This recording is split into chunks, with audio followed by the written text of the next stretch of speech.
నమస్తే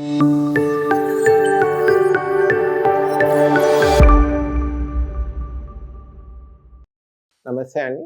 లాస్ట్ వీడియోలో వచ్చేసి మనం హెడ్జింగ్ కోసం మాట్లాడుకున్నాము. ఈ వీడియోలో వచ్చేసి మనము హెడ్జింగ్ స్ట్రాటజీ ఎలా చేయాలి? మనం బ్యాంక్ నిఫ్టీలో ట్రేడ్ చేసినా, నిఫ్టీలో ట్రేడ్ చేసినా, లేదు స్టాక్‌లో ట్రేడ్ చేయాలనుకున్నా హెడ్జింగ్ అనే స్ట్రాటజీని ఎలా వాడాలి?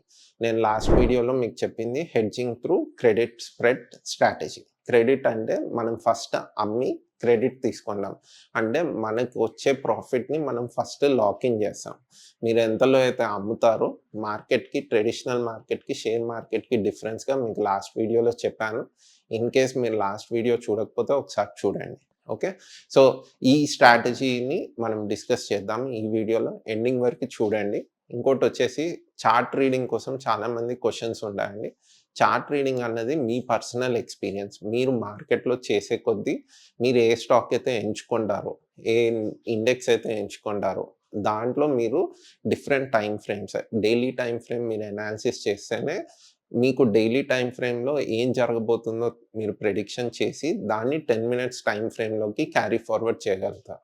సిమిలర్‌గా డైలీలో మీకేదైనా కన్‌ఫ్యూజన్ వస్తే వీక్లీ టైమ్ ఫ్రేమ్ చూడాలి.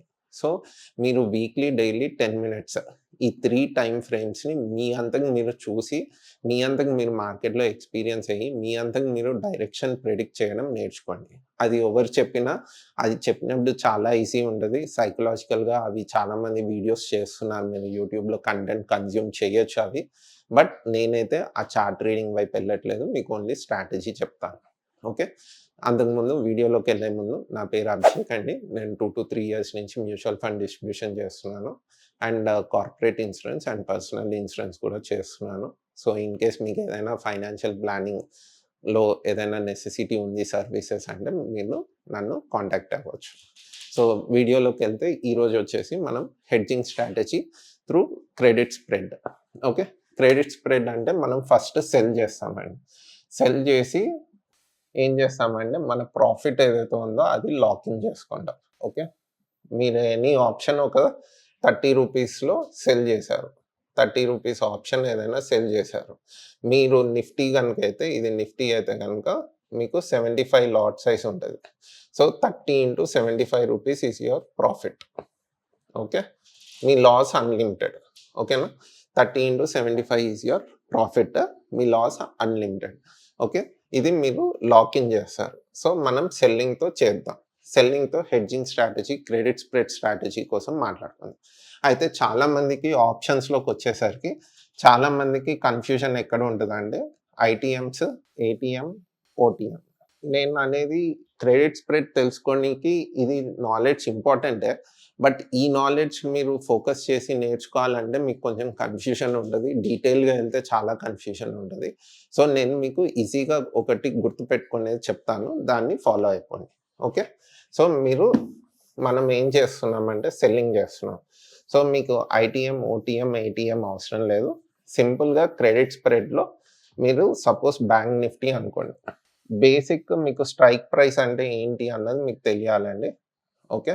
48,520లో ఉంది మార్కెట్. ఇది కరెంట్ ప్రైస్ అనుకోండి. ఓకే. కరెంట్ ప్రైస్ 48,520లో ఉంది. మీరు మీ ఒపీనియన్ గనుక మీ చార్ట్ అనాలిసిస్‌లో మీరు బుల్లిష్ ఉంటే, బుల్ అంటే పైకెళ్తదని. అంటే ఇది 600కెళ్ళొచ్చు, 700కెళ్ళొచ్చు, 800కెళ్ళొచ్చు అని మీ ఒపీనియన్ అయితే, అప్పుడు మనం ఏం చేయాలి అంటే, మనము పుట్ సెల్ చేయాలి. ఓకే. పుట్‌ని ఏం చేస్తామంటే సెల్ చేస్తాం. పుట్‌ని సెల్ చేయాలి. సో, పుట్‌ని సెల్ చేసేటప్పుడు స్ప్రెడ్ ఎలా ఉంటది అన్నది ఇప్పుడు చూద్దాం వీడియోలో. మీకు బ్యాంక్ నిఫ్టీ కరెంట్ ప్రైస్ 48,520 అనేసి అందాజా చెప్తున్నాను. కరెక్ట్ కాదండి. ఇది ప్రైస్ జస్ట్ ఎగ్జాంపుల్ కోసం చెప్తున్నాను. మీరేమంటున్నారంటే 48,520 నుంచి ఇది 48,600, 700, 48,800కి ఎళ్ళే ఛాన్స్ ఉంది అంటున్నారు. సో, అలాటప్పుడు మనం first put at the money put అంటాం. లేదంటే ఇది ఏదైతే స్ట్రైక్ ప్రైస్ ఉందో దీన్ని రౌండ్ ఫిగర్ చేయండి. ఈ రౌండ్ ఫిగర్‌లో మీకు స్ట్రైక్ ప్రైస్ వచ్చేస్తది. 48,500 పుట్. దీన్ని ఫస్ట్ సెల్ చేయండి. ఓకే.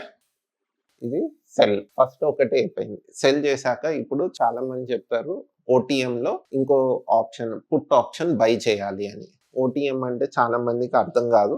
సో ఇప్పుడు ఓటీఎం, ఏటీఎం చెప్పకుండా మీకేం చెప్తున్నా అంటే ఈ స్ట్రైక్ ప్రైస్ ఏదైతే మీరు సెల్ చేశారో, at the money strike price ఏదైతే సెల్ చేశారో బ్యాంక్ నిఫ్టీ అయితేనే 48,500ని మైనస్ చేయండి. 500 పాయింట్స్ మైనస్ చేయాలి. -500 ఇక్కడ రాస్తున్నాను. -500.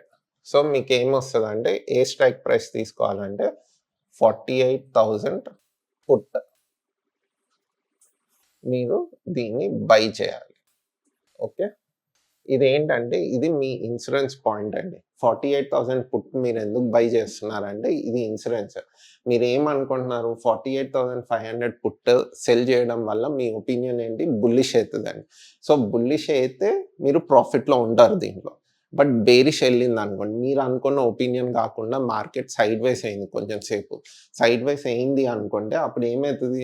మీరు నెగెటివ్ లాసెస్‌లో ఉంటారు నేకెడ్ సెల్ చేస్తే.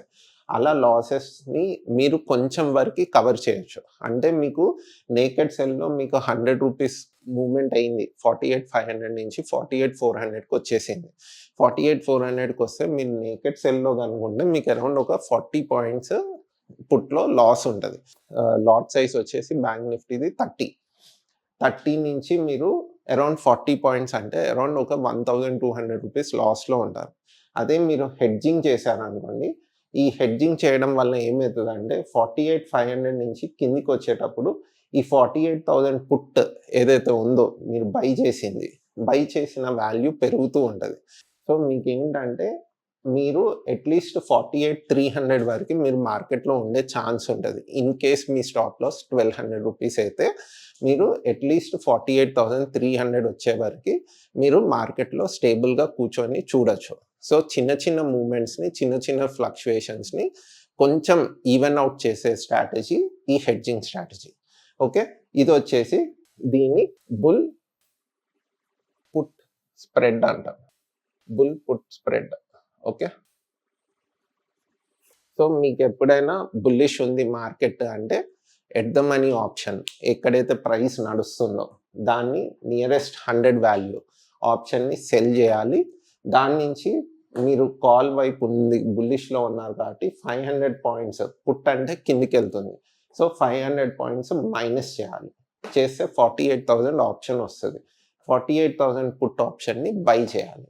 ఇది బుల్ పుట్ స్ప్రెడ్ అండి. దీనికి సిమిలర్‌గానే మనము ఇప్పుడు బేర్ కాల్ స్ప్రెడ్ చూద్దాం. బేర్ కాల్ స్ప్రెడ్ అంటే ఎప్పుడు చేస్తాము అంటే మీరు మార్కెట్ ఇప్పుడు 48,520లో ఉంది. మీ ఒపీనియన్ వచ్చేసి మీరు చేసిన చార్ట్ అనాలిసిస్‌లో మీ ఒపీనియన్ వచ్చేసి మార్కెట్ కిందికెళ్తది.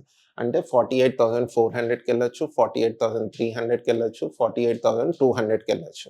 సో ఈ కిందికెళ్ళేటప్పుడు మనం ఏం చేయాలంటే కాల్ సెల్ చేయాలి. కాల్ అంటే ఇప్పుడు మళ్ళా ఏ కాల్ అంటారు. కాల్ అంటే at the money nearest 100th value తీసుకోండి. ఇది 520 ఉంటే 48,500 కాల్ ఆప్షన్. ఓకే. 48,500 కాల్ ఆప్షన్‌ని సెల్ చేస్తాం. ఎందుకు? మన ఒపీనియన్ మార్కెట్ మూవ్‌మెంట్ ఎటు ఉంటదంటే నెగెటివ్ సైడ్. 48,300కి వస్తది అంటున్నాం కాబట్టి 48,500ని సెల్ చేస్తాం. సపోజ్ ఇక్కడ మీకు డౌట్ వస్తది. సార్ 48,580 ఉంటే అప్పుడేంటి? 48,500 600 అని. నియరెస్ట్ 100 వాల్యూ అండి. 80కి +20 చేస్తే 600 వస్తది. సో మీరు అప్పుడు ఏం చేయాలంటే 48,600 కాల్ ఆప్షన్‌ని సెల్ చేయాలి. ఓకే. ఇది ఎట్ ద మనీ మీరు మీకు అనుగుణంగా మీకు ఏది బావుంటదో చూసుకోండి. దాన్ని బట్టి సెల్ చేసుకోండి. ఇప్పుడు కాల్ ఆప్షన్ సెల్ చేశాక ఏం బై చేయాలి? పుట్ అంటే మైనస్ కాబట్టి మైనస్ చేసామండి. కాల్ అంటే ఏంటి? Bullish. So out of the money call ఆప్షన్‌ని బై చేయాలి. బై చేయాలంటే ఈ ఆప్షన్ ప్రైస్ ఏదైతే స్ట్రైక్ ప్రైస్ ఉందో దానికి +500 చేయండి. సో 49,000 కాల్ ఆప్షన్‌ని బై చేయాలి. సో ఈ 2 ఆప్షన్స్ బై చేస్తే ఒకటి సెల్, ఒకటి బై. ఈ 49,000 కాల్ ఆప్షన్ బై చేస్తే మీరు అనుకున్నట్టు మూవ్‌మెంట్ డౌన్ సైడ్ ఉన్నా మీకు market fluctuation in case market ఒక 200 పాయింట్స్ పైకెళ్ళినా 48,720కెళ్ళినా కూడా మీరేదైతే నార్మల్ ఆప్షన్స్‌లో బ్యాంక్ నిఫ్టీ ఆప్షన్స్‌లో 40 పాయింట్స్ స్టాప్ లాస్ పెట్టుకొని నడుస్తారు చాలామంది. సో అరౌండ్ రూ. 1,200 మీరు లాస్‌లో ఉంటారు. అంటే మీకు నేకెడ్ సెల్ చేస్తే గనుక మీరు 100 పాయింట్స్‌లో మార్కెట్ నుంచి ఎగ్జిట్ అయిపోవాలి. అదే ఈ స్ట్రాటజీ మీరు యూజ్ చేస్తే అట్‌లీస్ట్ ఒక 200 పాయింట్స్ ఆర్ 250 పాయింట్స్ మీరు మార్కెట్‌లో ఉండే ఛాన్స్ మీకుంటది. సో, మీరు మోర్ స్టేబుల్‌గా ఉండొచ్చు అండ్ మాక్సిమం లాస్ కూడా దీంట్లో డిఫైన్ అయ్యి ఉంటది. సో, ఇది మనకొచ్చేసి bear call spread. Okay. So, మీరు call options, put options 2 bullish, bearish మూవ్‌మెంట్స్‌కి మీకు చెప్పాను. ఇంకో నెక్స్ట్ వీడియోలో మీకు క్లియర్‌గా చెప్తాను. దీంట్లో మాక్సిమం లాస్ ఎంతొస్తది? Even market bank Nifty in case జీరోకెళ్ళిపోతే మీకు ఎంత లాస్ వస్తది అన్నది గూడా నేను మీకు సిస్టమ్‌లో చూపిస్తాను. ఇదే బ్యాంక్ నిఫ్టీ బదులుగా మీరు నిఫ్టీలో గనుక చేసినట్టయితే, నిఫ్టీది గూడా మీకు ఒకసారి ఎగ్జాంపుల్ చెప్తాను చూడండి. ఇదే స్ప్రెడ్స్ మీరు నిఫ్టీలో చేస్తే, నిఫ్టీలో మీకు సపోజ్ నిఫ్టీ ఇప్పుడు 22,500 ఉందనుకోండి. ఓకే. 22,500 ఉంది. మీకు మీ ఒపీనియన్ గనుక బుల్ సైడ్ ఉంటే, అంటే 22,500 కన్నా మీకు ఎక్కువైతది.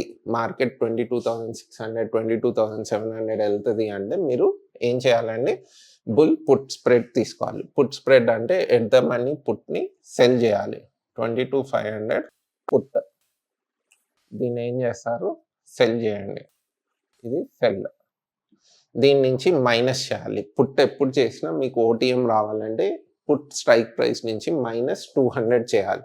ఇది నిఫ్టీకైతే -200, బ్యాంక్ నిఫ్టీ అయితే గనుక, బిఎన్ అయితే గనుక -500 అండి. ఓకే. సిమిలర్‌గా మీరు బేరిష్ వైపు వెళ్ళినప్పుడు ఇది +500 అయితది. బ్యాంక్ నిఫ్టీ అయితే +200 అయితది. నిఫ్టీ అయితే. సో, ఈ 22,500కి -200 చేయాలి. -200 అంటే 22,300 పుట్ మీరు బై చేయాలి. ఓకే. ఇది బై చేయనీకి. సో, దీంట్లో మీకొచ్చేసి మీరు ఫస్ట్ బై చేయాలండి. ఎగ్జిక్యూట్ చేసేటప్పుడు ఆర్డర్ మారుతది. మీకు చెప్పేటప్పుడు సెల్, బై చెప్తున్నాను. బట్ ఎగ్జిక్యూట్ చేసేటప్పుడు మీకు తక్కువ ఫండ్స్ ఉంటే, ఇన్‌కేస్ మీ అకౌంట్‌లో తక్కువ ఫండ్స్ ఉండాలి. తక్కువ మార్జిన్‌తో మీకు ట్రేడ్ ఎగ్జిక్యూట్ అవ్వాలంటే ఫస్ట్ బై ఆప్షన్ చేయండి. ఎగ్జిక్యూట్ చేయండి. తర్వాత సెల్ ఆప్షన్‌కెళ్ళండి. బ్యాంక్ నిఫ్టీ అవ్వచ్చు, నిఫ్టీ అవ్వచ్చు. సో, ఇది ఒకసారి వీడియోని ఒక 2-3 టైమ్స్ చూడండి. ఇది చూసాక నేను నెక్స్ట్ వీడియోలో ఈ దాంట్లో మనకి మాక్సిమం లాస్ ఎంతొస్తది? ఇన్‌కేస్ మార్కెట్ జీరో అయిపోతే గూడా మనం మాక్సిమం లాస్ ఎంతొస్తది? మనం ఇలాంటి స్ట్రాటజీలో సిస్టమ్‌లో స్టాప్ లాస్ ఎందుకు పెట్టము అన్నది గూడా మీకు డీటెయిల్‌గా నెక్స్ట్ వీడియోలో చెప్తా. అప్పటి వరకి థాంక్ యూ.